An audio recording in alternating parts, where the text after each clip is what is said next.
Hi, my name is Mina Chow. I am the director and producer of the documentary Face of a Nation, What Happened to the World's Fair, and you are listening to U.S. Modernist Radio. Mama don't allow no architecture around here. Mama don't allow no architecture around here. Oh, I don't care what Mama don't allow, gonna draw mine modern anyhow. Mama don't allow no architecture around here. Welcome to U.S. Modernist Radio, where we talk and laugh with people who enjoy, own, create, dream about, preserve, love, and hate modernist architecture, the most exciting and controversial buildings in the world. I'm Tom Guild. Happy New Year! We're kicking off 2023 talking to Lee Bey, Chicago architecture critic, photographer for the new book Who is the City For? With Blair Kamin, and the author of Southern Exposure, the Overlooked Architecture of Chicago's South Side. Later on, we turn up the heat with grillmaster Greg Sages, also executive director of the Glass House in New Canaan, Connecticut, and now the lucky recipient of a Chef Sages steak dinner, Mr. Modernism, George Smart. Hey, thanks, Tom. Remember the pandemic? You know, the one was going to keep us home for just 2 weeks in March of 2020. Oh, yeah, that one. Then March turned into April, and April turned into summer. And by then, many people used to working in offices were at home full-time, scrolling Instagram, getting on endless Zoom meetings, and pursuing the tasks and passions they've been putting off going into the office 5 days a week their entire lives. That's when I discovered what a lot of people were really into. I gave away architecture books, for instance. Past podcast guest Mina Chow made beautiful salads. And the executive director of the Philip Johnson Glass House, Greg Sages, night after night, showed his culinary meat prowess on the grill. I'd wanted to interview Greg about the Glass House anyway, and he was kind enough to invite me and U.S. modernist Rebecca Laney over for a simple menu of salad, steak, grilled baked onions, and toasty garlic bread. I expected a nice meal, but I tell you, Ruth's Chris, who I consider the gold standard of steak preparation, they could learn a few things from Greg. Beyond that, which was impressive enough, this was the night before the biggest event of the year for the Glass House, their outdoor summer garden party, for which we attended the next day. You should go, and there's no better day to see the place and connect with like-minded modernists. It's the second weekend every June. Get on their email list at theglasshouse.org. U.S. Modernist Radio is underwritten by Diane Bald and the Budman family, restoring significant architecture in Toronto, Los Angeles, Malibu, and Palm Springs, and by modernist realtor Angela Roll. In a timeless adventure that we are completely making up, realtor Angela Roll grew up in Estonia, the daughter of a former ambassador wrongly accused of spying on next-door Lithuania. He was cleared, it turns out, because Estonia only has 6 spies, and everybody pretty much knows who they are. After a night of partying with Le Corbusier's cousin, Boozy Corbusier, Angela took the ferry across the Gulf to Finland, causing an international incident involving a little red dress, a wood-turning lathe, the Finnish Coast Guard, and a $2,400 bar tab she accidentally signed over to Bjork. Uh-oh. Angela escaped the resulting media frenzy on a train to Denmark in the company of international man of mystery Eric of Aarhus, whom she later married. Angela then moved to North Carolina to become a real estate agent. Specializing in modernist houses, Angela advises buyers and sellers on everything, from appropriate renovation to shipping a wood-turning lathe from Helsinki. Reach her at angelaroll.com, that's ROEHL, or call 919-995-0550. Chicago native Lee Bey studied journalism at Columbia College of Chicago. Go Renegades! Before starting reporting for the City News Bureau and the Chicago Sun-Times, where he became the architecture critic in 1997. Later on, Bey served as Deputy Chief of Staff for Planning and Design for Mayor Richard M. Daley, and then Director of Media and Government Affairs for Mega Architects, Skidmore, Owings & Merrill. A photographer, writer, lecturer, and consultant, Lee has been featured in dozens of magazines, including Architect, Chicago Magazine, and Architectural Record. He is the author of Southern Exposure, Overlooked Architecture of Chicago's South Side, and he's the photographer for the new book Who is the City For? With Blair Kamin. Welcome, Lee. Thank you. Hey, Lee, I'm really glad that you could come and talk with us because more than almost anybody else, you are the guy in Chicago for architecture. I mean, you grew up there, you've lived there, you've written about it, you've worked for all sides of the equation. You've been on the government side, the architecture side. I mean, is there no greater of all time than Lee Bey, really, in Chicago? Well, Lee Bey would say no. And what's funny about it is I'm back at the Sun-Times. I came back on the editorial board in 2019, and then in April of this year, I became architecture critic again. So I write a column once a month, and then still write editorials for the editorial board. So yeah, full circle. Still getting ink on your fingers, or whatever they say. Well, speaking of ink, your original career trajectory was as a printing press operator. Exactly. I went to vocational high school, and you pick a vocation, and that's the one I picked. And two things happened in my senior year. One is we went to the class got taken to a printers convention at McCormick Place. And this was a big thing. And I remember me and this guy, Anthony, who was in my class, we see this sign that says, "Welcome to the future of printing. You got to go behind this curtain." And, this is 1983, right? 1982, 1983. So printing was, not much more than a faster version of what the Gutenbergs were doing, right? Right. Not Stephen, the other guys. But so we go behind this curtain and we see these guys in white lab coats, and there's a computer. And he types a thing in, he inputs a thing, and there's this long box of gizmos. At the end of it, a printed object comes out. And I was struck by that because it only took one man to operate it. And I remember turning to the guy in my class and saying, "We are in trouble, man. This thing can do what we've been learning." So a few weeks later, in my mind, it seems like it was the next day, but probably it was 2 months. An English teacher, Thomas Doyle, we still are in touch with each other all these years later, is handing back English papers. And he tells me, "You're a pretty good writer. You ever think about journalism?" And I thought, that's it. And that got me, those two things got me on the road. Wow. A few years after you joined the Sun-Times, you became one of the paper's architecture critics and writer. You're writing about both architecture and urban planning and the whole fabric of the city. How does Chicago compare with places like LA and New York in terms of the vibrancy of its architecture community? Good question. I mean, there are things that we do here that are on par, particularly back in the 90s, a lot of money was rolling through the city. So we were getting, Millennium Park, for instance, downtown, a brand new, 16-acre or more park in the middle of downtown. We were getting skyscrapers on the edge of the Loop for the first time, where just been like bars and taverns and housing. And a lot of that was good stuff. But then at the same time, there was a fair bit of dreck and proposed dreck. Chicagoans who might be listening might know about the saga of Block 37, this vacant block downtown across from Marshall Fields that the city tore down in the late 80s for a mega project that, it seems like it would never happen. So I think we're as good and as bad as, particularly during that time, as other cities. Now, coming back to the beat 20 years later, I'm still trying to figure that question out. It seems like other cities may nail the preservation effort better, particularly when it comes to modernist architecture. So there's that too. Well, I've always admired Chicago because it seemed like, unlike New York and LA, which seemed incapable of doing this for the most part, they connected their airports to the rail lines right away. Well, that's true. I mean, it came a little bit later. Midway was, built, Lord knows, when Moses split the Red Sea or thereabout.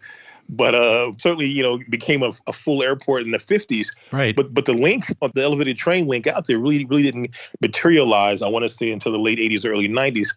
O'Hare was a little better, but not by much. But now we got it right. Now we have it right. I think of Midway as being, it is downtown.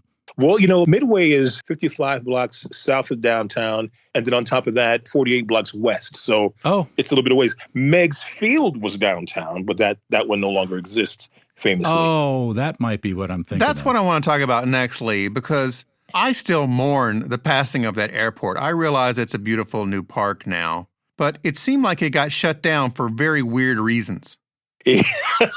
Yeah, that's a funny thing. I was actually in the mayor's office when that happened. My project was Soldier Field, and I remember getting a call from one of the people in the aviation department who was asking me if it's okay if they could borrow some equipment from Soldier Field to do some work at Meigs Field. Now, we don't know what's happening, right? I don't know what's happening.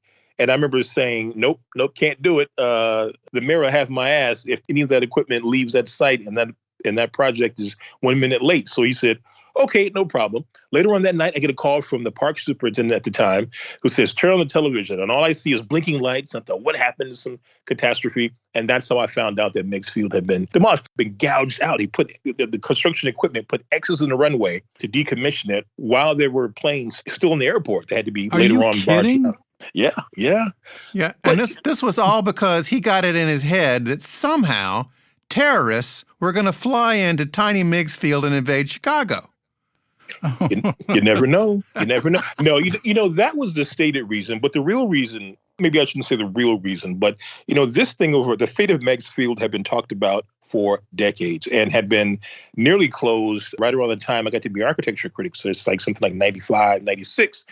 And there was an agreement between the mayor and the governor at the time, who was Jim Edgar, Republican. They couldn't come to an agreement on it. And the mayor just says, okay, fine, we'll just table this until later. So there was a clock running on that, and that nobody paid attention to. That when that clock rang, when the alarm came on, it made it legally possible for him to demolish the airport. Or at the very least, it removed the barriers of the agreement that kept him from demolishing the airport. So nobody was watching the clock, but, you know, in typical Daley fashion, he was watching the clock. So okay, this is a funny thing. I hope it's a funny thing at least. So when Mayor Daley's term ends, and this is 2011 or so, there's an event, big event that the U.S. Conference of Mayors, as I recall, is sponsoring to kind of celebrate his work. So there were three of us who were asked to speak and give presentations. One guy was asked to talk about open space. Barbara Gaines from the Shakespeare Theater was asked to talk about theater. And I was asked to talk about the built environment. So I'm last. I give my talk. First question I get was from the then governor of Louisville, Kentucky. This is at a big downtown hotel, giant ballroom. He says, what I want to know is, how does a mayor tear up an airport in the middle of the night? And everyone wants to hear the question. And Daley is right in front of me, and I'm up on the stand. And I said, because he can. And the first person to laugh was Daley, and then the rest of them all laughed. And then I basically gave the story that I gave you. There had been an agreement, and the agreement ran out. Mm-hmm. But it was a heck of a flex. And then there are people who hated him for it at the same time. Well, anybody who grew up with the original versions of Microsoft Flight Simulator knows that was the origin airport. That's right. For that video game for a long time. I did not realize that. You always started at Meigs Field in your little Cessna, and you would fly around downtown Chicago and try not to hit the buildings. Right. And then when you come back, there's X's on the runway. Yeah, that's right. That's right. Huh. Okay, Lee, let's jump to a more current situation, the Obama Presidential Center. And I got to say, it's not turning out at all like I thought. You can look it up online, folks, and see the plans for it. There's this weird tower that looks like something from Star Wars, the AT-AT sort of mobile attack unit. So take us back, Lee. You've been following this project from the very beginning, from site selections to all the lawsuits against it to groundbreaking last year. What's going on here? Well, it's a project that I think as many people probably dislike it as like it. So, as you know, short story is every president just about gets a presidential library. I say just about because I'm not sure what the last president was going to do. And they raised the money for it. And the Johnson Library in Austin, a nice bit of modernism, too, by SOM, Gordon Bunshaft, really becomes the gold standard for these kind of things, where it's one part museum, where you see cool stuff, and then, you know, kind of one part archive, where the papers of the administration go, and then one part institute, a way a president can extend his or her legacy, or soon to be her, hopefully. The president can extend their legacy and input. So there's speakers and that kind of stuff and events and that kind of thing. So with Obama's library, the University of, and usually they're affiliated with a university. So the University of Chicago, which has the affiliation with Obama because he taught there and lived in the Hyde Park neighborhood here where the library is located, really became the advocate to get the library on the south side, to get the library close to the university. A few sites were offered, and this is the one that got picked. So it's on the northern end of Olmsted, Frederick Law Olmsted Park, Jackson Park. It's where the World's Fair of 1893 was held. Beautiful, big, giant park. And this takes up the northern end of it. Parks advocates didn't like it. Neighborhood advocates still feel that it could cause the area which is predominantly African American, to gentrify and raise home prices, particularly in the closest neighborhood, which is Woodlawn.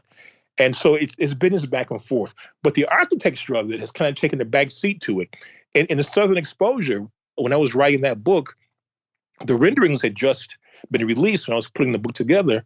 And I thought it was horrible. I mean, and I still do think it's horrible. And I mentioned that in the book. I think that tower is wacky and all kinds of things. And I've had friends of mine are in the Obama organization and foundation there, and I've given them grief about this on a friendly tip. I mean, a 200-foot tall, 220-foot tall tower in the middle of a park is just obscene, I think.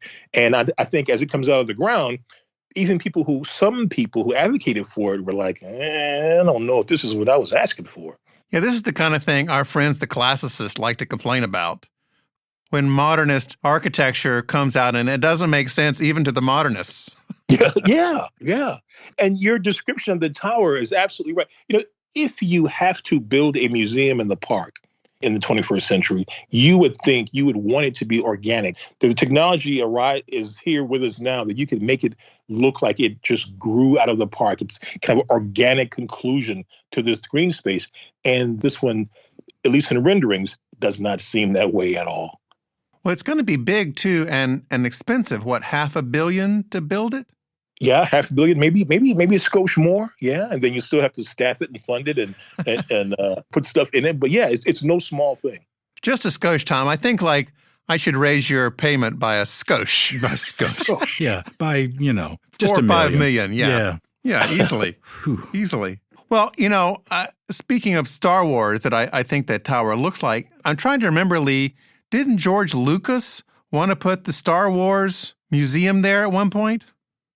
In Chicago, he did. In fact, I was on the site selection committee. I'm always in trouble. This is before I came back to the Sun-Times, obviously. And the site that got selected was near Soldier Field, so closer to downtown, a parking lot, essentially. Well, that's not essentially. That's what it was, part of the mess of surface parking that's down there by the stadium. And Parks advocates stood up and didn't want it. And it also was more than a Star Wars museum. I mean, Los Angeles now knows what the museum is. They now know what wasn't really explained well here. There's really a museum of visual imagery. So it's, it's paintings, it's all kinds of things. It would have been a great get for us. But between the controversy over the site and people calling it a Star Wars museum, I think it doomed it. So has ground been broken on the Obama Center? Oh, yeah. Okay. Oh, yeah. Yeah, so it's a little too late to go back now. That's right. We know what's in those renderings we're going to get. But, the last conversation I had with the Obama team is that they were even still trying to figure out what kind of stone that tower and the building was going to be covered in. And it's like, you almost wish it wasn't stone at all. It should be glass. It should be something else. But, so it's coming out of the ground now. People, I get a letter, email at least 3 or 4 times a month. And my daughter actually lives near there. So a lot of that comes from her, that it looks like an eruption. I mean, the breaking of the soil and all the things that come with constructing a building. It just looks violent when it happens in the park. And I think that's also kind of turning people off a bit too.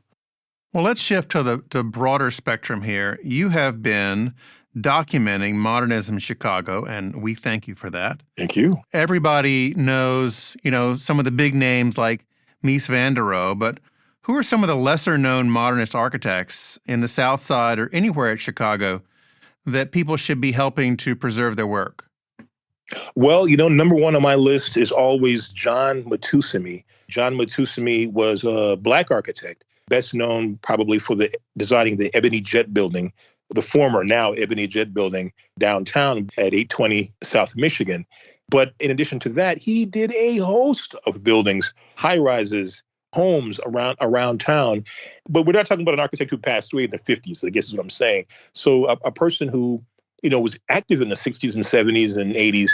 And I think people are now just sort of beginning to pay attention to his work again. One of his works is in Southern Exposure. There's a great guy, if you haven't talked to him, Iker Gill, who's here in Chicago, an former student of mine, actually, who runs a thing called Mass Context. And he lectures about Matusimi's work. So that would be one. And none of it, with the exception of the Ebony Jet building, none of it is landmarked. And very little of it is, I shouldn't say very little of it, but a lot of it is undiscovered. I mean, buildings that we pass, and Matusmi may not yet be associated with the building yet. And so there's a lot of scholarship that Eaker is doing. And even his daughter, Jean Matusmi Ashe, who was Arthur Ashe, the tennis great's wife, are beginning to sort of put the places, the names to these buildings now. So that's one. But there's others. I mean, there's a firm, and the name escapes me now, but these guys were, I think these guys were Croatian architects. And they did on the southwest side of Chicago, churches, schools, and just incredible stuff. I mean, you go on the southwest side of Chicago, had been an ethnic enclave for Eastern Europeans for years, and you see, brick bungalow, brick bungalow, brick bungalow. What the hell is that? And it's this church that looked like it just zoomed in from outer space. And it was these guys, and I hate that their names are escaping me, but, so people like that. So when Southern Exposure gets a second edition, which is what we're trying to work on now, there'll be more of that work that's there. I recall, if I've got this right, and you may know, that Ebony and Jet actually tried to promote modernism for a little while. I think in the late 50s, early 60s. They had some plan books they sponsored. Does that ring a bell? I didn't know. I didn't know that. Huh. We found reference to a few of those, but haven't been able to pull together the trail yet. But it makes sense. This was a sensibility that was kind of half Mies van der Rohe modernist, half Art Deco. And the idea is that families throughout the country could order these like kit houses and get them built. We have a couple of them in North Carolina. And I stumbled onto them because we started finding out that they were occupied by all black families that had originally gotten this plan book from someplace. Huh. So that's just an interesting tidbit I wanted to check in with you on. Well, it makes sense. I gave a talk a couple of years ago at Modernism Week in Palm Springs. The talk was called We've Modernism. heard of it, yeah. You've heard of it, right? Yeah. The talk was called Modernism with Soul, and I showed the interiors of the Ebony Jet building. But I talk about this idea of black estates and black professionals embracing modernism because it was an architecture that didn't have the kind of fraught history of columns that look like plantation, right. Plantation. Colonialism, I think. Exactly, right? Yeah. And it looked forward because that's where, obviously, I'm African-American. That's where, the future was where our salvation would be, our successes would be. So to have architecture that expresses that when you can and build that. There clearly was a desire for that. There are neighborhoods in Chicago, Hill, Marynook, that started out as white briefly and then had this influx of professional African Americans who were drawn to the location, but also to the architecture. Yeah, it really is interesting because a lot of the reasons here in the South, I can say anyway, that people don't like modernist architecture is, sadly, it doesn't remind them of colonialism. That's how backwards we've come. Yeah. Holy cow. I did not ever think about it. Oh, yeah. It don't remind me of the old plantation. That's right.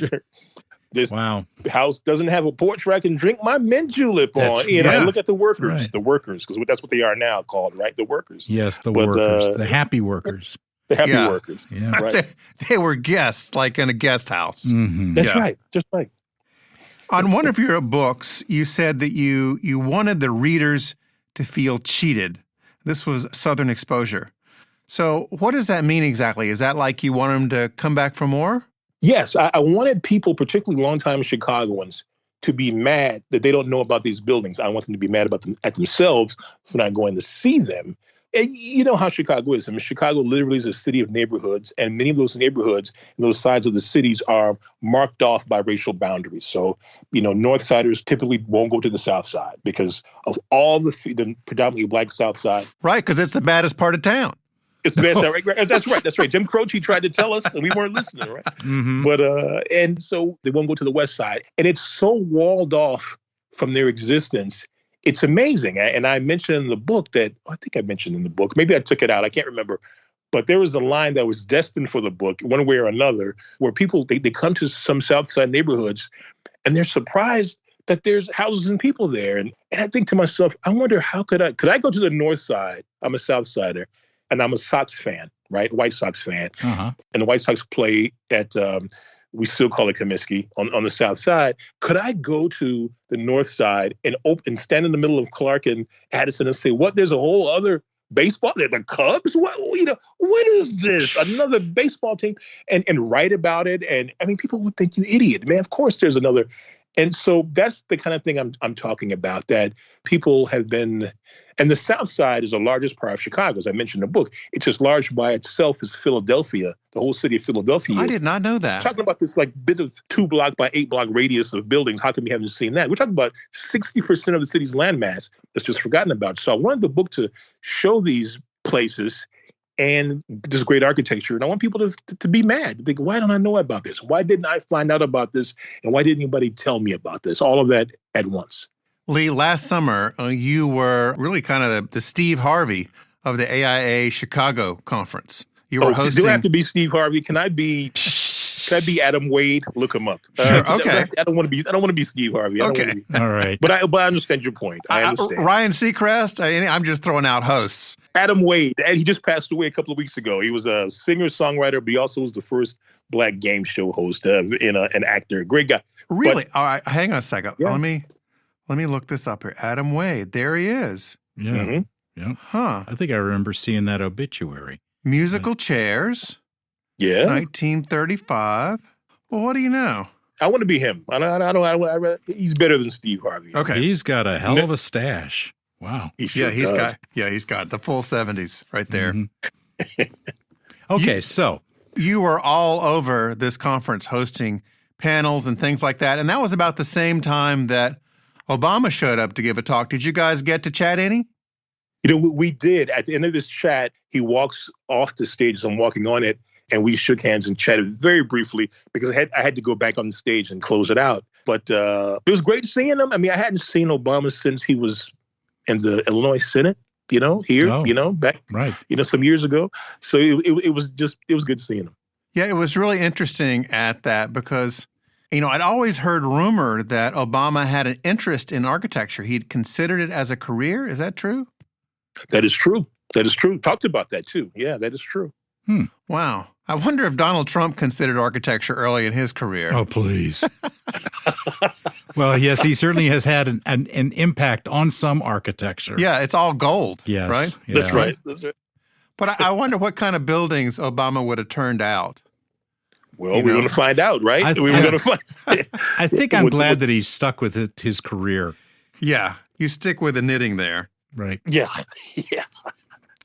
But I tell you, as far as urban planning goes, I think he would have been better at that. I mean, he really talked at the conference, and especially, he really had something good to say, interesting things to say about buildings and neighborhoods and those kind of things. I think that would have been his strength. Maybe not building design, perhaps, but right, but a real sense of what makes a community tick. Exactly. Yeah. Well, now that you're back as architecture critic for the Sun-Times, how has your outlook on architecture changed in the past couple decades? Well, that's a good question. I mean, to come back after 20 years, I was gone. Can you believe that? I mean, luckily I left young enough that I can come back and, still perform. But a lot has changed. I mean, one of the things is that we're looking, obviously, more now at the very thing we just got through discussing, right? How cities work as an organism, how transit and all that stuff kind of falls in, and Chicago with Blair's work and Paul Gapp's work before him and my work at the Sun-Times the first time around, and Bill Newman, who nobody talks about, who was an urban affairs writer for the Sun-Times in the 60s and 70s. He was Edmund, old-timers like me might remember Edmund Newman on the NBC correspondent. Oh, right, Edwin, yeah. Edwin Newman. Yeah. Oh, sure, yeah. That was his brother, and they looked exactly alike. So when I first came to the Sun-Times, I looked at him and thought, the hell? But it was his brother. But, it was never about a beauty contest. When we looked at buildings, was this building beautiful? It was always about how does it fit with the city? What's the political forces behind the building of this or the preservation of this? So there's more of that. But again, throwing in the environment, throwing in transportation, these are the things that have changed a bit in terms of coverage to keep over the years. And that must be there in order for the content to be relevant. Well, my last question, Lee. In New York, they have finally overhauled LaGuardia, which is gorgeous and worlds better than it has been this last couple decades. And part of the justification of getting all the billions it took to do that was that the airport is kind of a portal to the city. It's where people get their first impressions. Now understand that out at O'Hare, they're going to overhaul a huge swath of the terminals. Do you think that's going to give the world a better impression of Chicago, or is it just building a bigger airport? Every little bit helps. Every little bit helps. It will build a bigger airport, but if you can get a sense of, listen, I've only been to Amsterdam once, and I still remember Schiphol Airport. I was impressed by that. It just felt like I had landed someplace, to me, magical, particularly, given the fact I think I flew out of some under construction terminal in O'Hare. So this was definitely magical. So it does. I mean, you figure, people travel hours to get here, and you think, and then you want that to be an embrace when they first get here. Now, what you have to also improve is the links between O'Hare. O'Hare is, 25 miles away from the city center. So the L that we just talked about a few minutes ago, you have to make sure that thing is running right, that it's clean, that it's safe, that there's more modes of transportation into the city from the airport. All of those things need to happen, but none of it happens if the airport doesn't get the facelift and the redo that it needs. So has Elon Musk come walking around offering to dig you guys a tunnel or a magnetically levitated train or some other kind of sci-fi project? Well, that guy, he did once under Emmanuel to dig a hole that we can drive into O'Hare. And luckily, like the Twitter purchase and other things, it didn't work out. But Chicagoans basically booed that thing off the stage, and rightly so. So if he comes again, which he won't, but if he did, he'd get the same treatment. The website is leebey.com. That's Leebey. Thanks for joining us, Lee. Thanks for having me.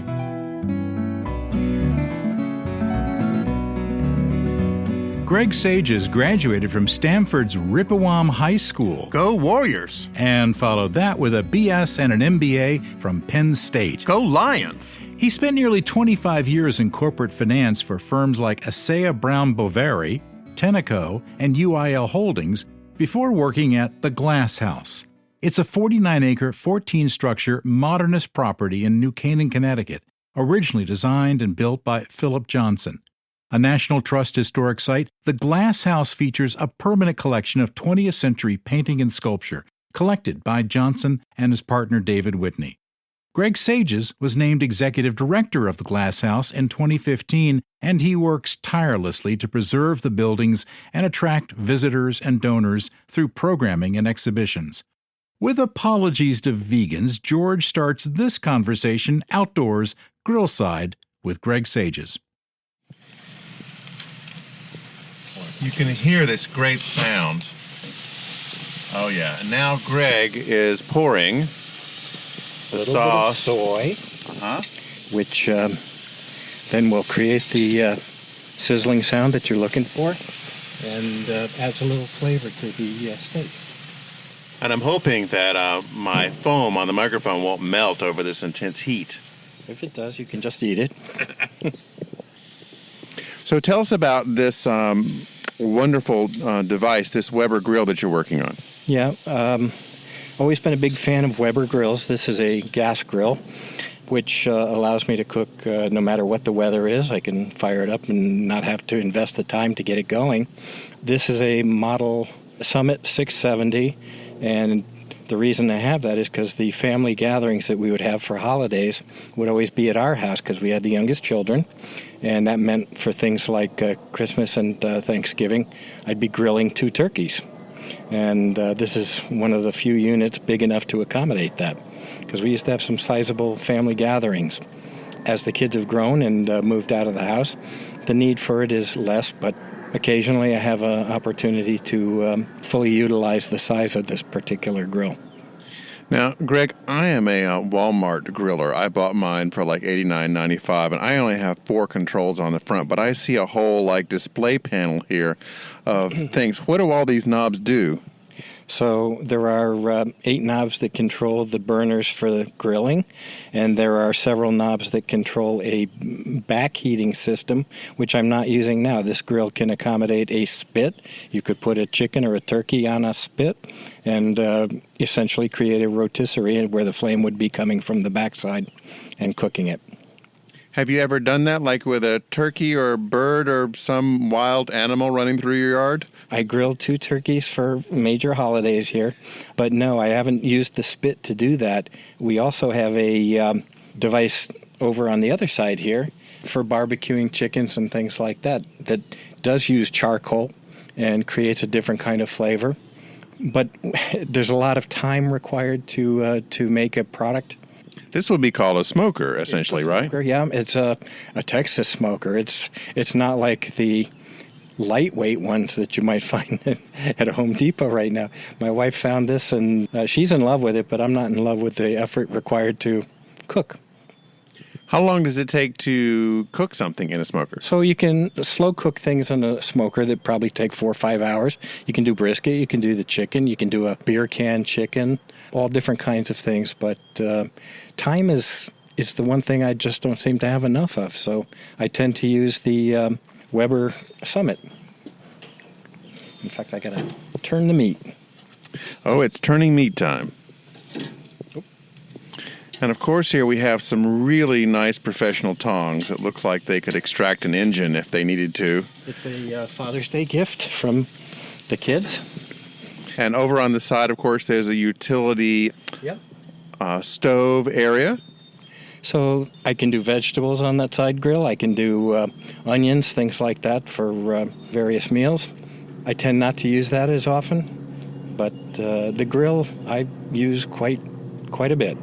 Winter, summer. In fact, maybe my favorite story about the grill is that during one of the hurricanes that we had, and I can't remember if it was Sandy or Irene, but it was in March, and we were doing a family gathering for St. Patty's Day, and the power was out.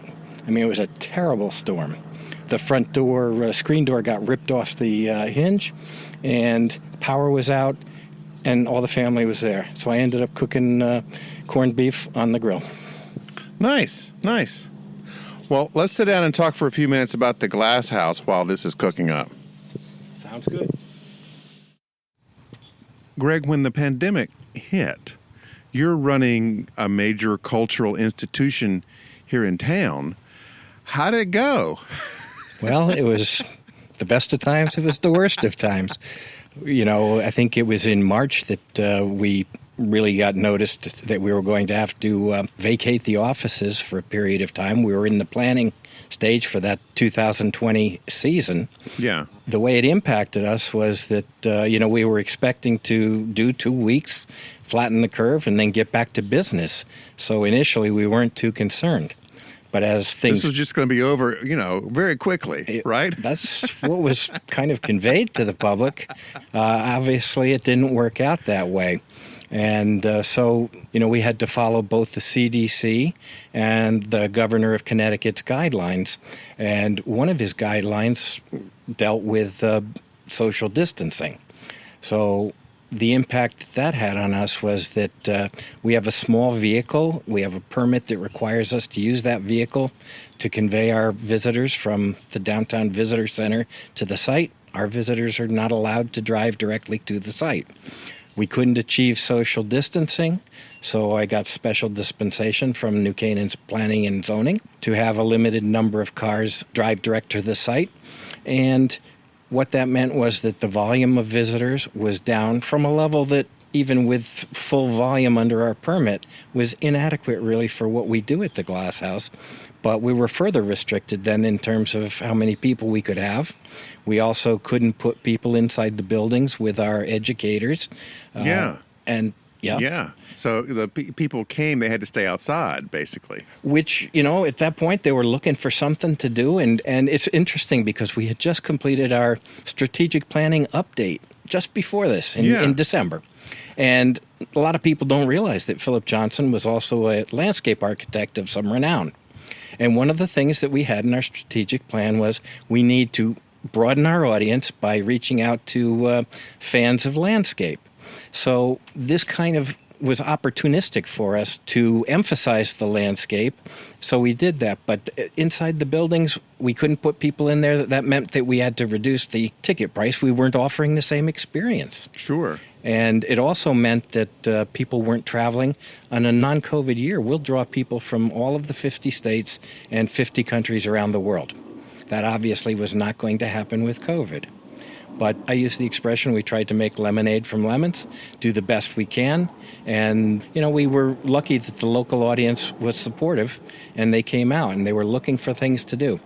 Another aspect of that strategic plan was we've been primarily an adult-based visitation. Yeah. And you want to reach out to the next generation of supporters of a museum such as the Glass House.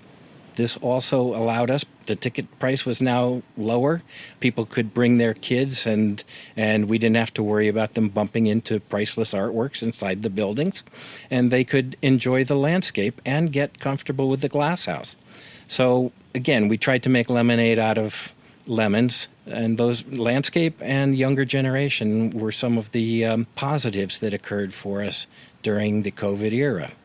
Now, we've been talking about the Glass House, so anybody that has never been to the Glass House assumes that you go and there's a house and it's glass. But that is a gross oversimplification of what you encounter when you get to this place. So what is the Glass House as a complex, really? The name, the Glass House, we have a bit of an identity crisis. The site is called the Glass House. Uh-huh. There's a building called the Glass House. And I know you know, George, that there's a composition called the Glass House, which includes, yes, the Glass House, and also the companion building, the brick or guest house across the quad.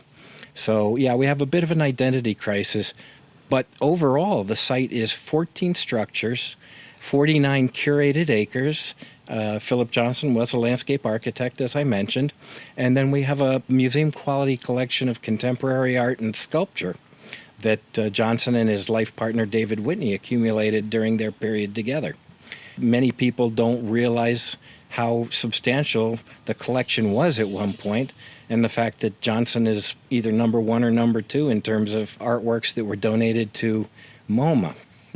So we have a small piece of what they accumulated during their lifetime, but it's certainly important artworks. And they were pretty skilled at identifying artists who were up and coming, Frank Stella, among many others. And so we have some pretty valuable artwork, with pretty impressive artwork to be seen on the property. As the pandemic continued, when did you reach the turning point? When did you start to see the light at the end of the tunnel? You could open back up in a more normal way? Really this year, and even as late as March of this year, we weren't sure. There have been several new species of COVID, and it seemed to be following this pattern of becoming more infectious but less severe. And so, again, we had to comply with the CDC and the state government guidelines. We also have to be concerned about our employees and exposure during the tour operation. But really, this season, we've had the buildings open. We do have the visitors coming to the downtown visitor center and being shuttled to the site, but our educators are driving direct to the site and beginning the tour at the site these days. And one of the other things we had done on a limited basis before COVID was do something called a self-guided tour. Our tours normally are very choreographed because we have one vehicle and we can't have more than a certain number of people on the property at any one time. Yeah, I heard one person call it modern country safari. Yeah.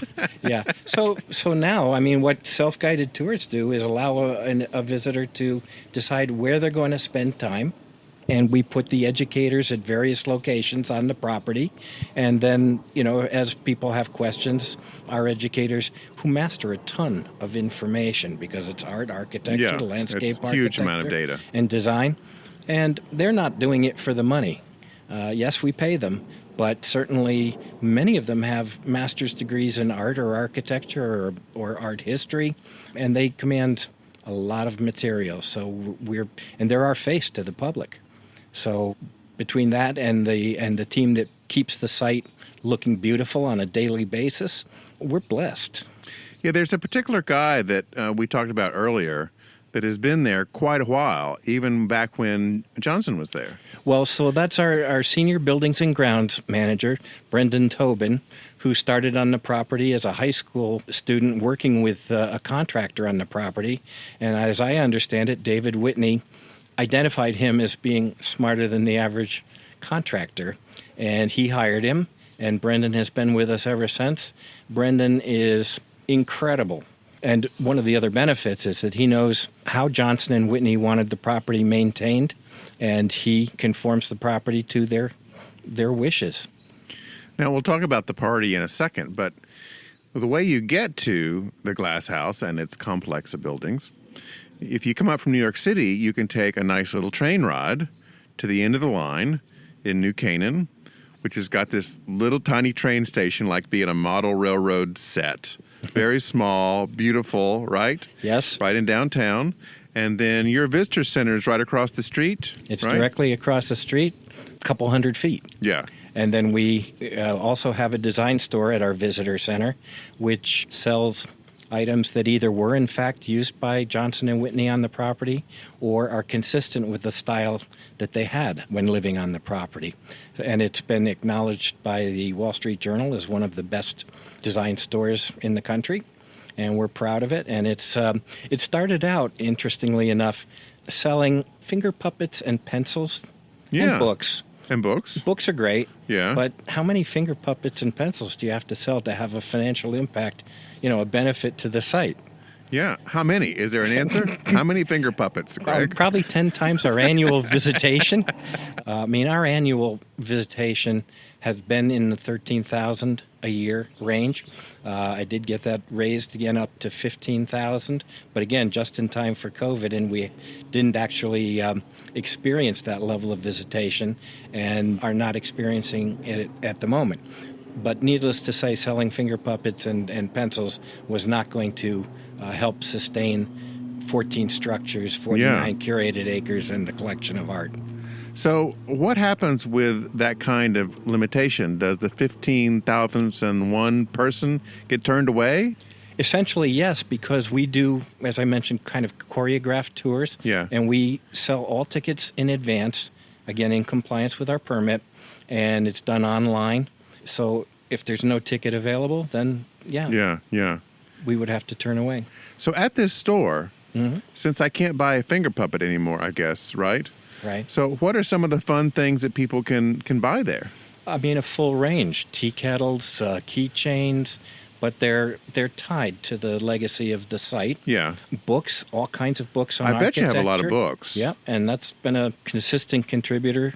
People who come are predisposed to be interested in those kinds of products. Scott Drevnik is our deputy director, and he came to us and he implemented a program of editions that we also sell in the store. And those are artworks that are donated by various artists, and then we monetize them and use the proceeds for either programming or for conservation of the artworks or maintenance of the property in one way or another. Now, you have a background, but it's not in architecture. That's right. I grew up in a construction family, and I had a career in finance in companies that are construction of heavy equipment and things like that. And I retired from that business many years ago. And then a friend of mine and I who had worked together said, someday we're going to have our own construction company together. Well, when I retired, we did that. Yeah. But just in time for one of the downturns in the housing market. This was 2008 or something? About that, yeah. Yeah. And so what we decided was, okay, we're not going to put more money at risk in that market. So I was looking for something to do. And actually, my wife saw an ad in the newspaper for this thing called a house that was looking for somebody with some financial skills. So I applied, and over time, it turned out that they could make use of my background. And I've been with them since 2009. I think one of the interesting things about the site is that the initial team that opened the Glass House did an excellent job. Johnson and Whitney passed away within 6 months of each other in 2007, or 2005 rather, and then the site opened as a public access museum in 2007. So a tremendous amount of work was done, and a particular skill set was employed in getting the site open. And then there was another executive director between that one and myself, and he came in and implemented some big visions in terms of programming and installations on the property. And that's important for our renown around the world, and that draws the audience. And then when he left, I took over. I had been essentially Mr. Inside at the Glass House, but I didn't have a certain skill set that my predecessor had. And I know you know Hillary Lewis, who's Sure. our chief curator.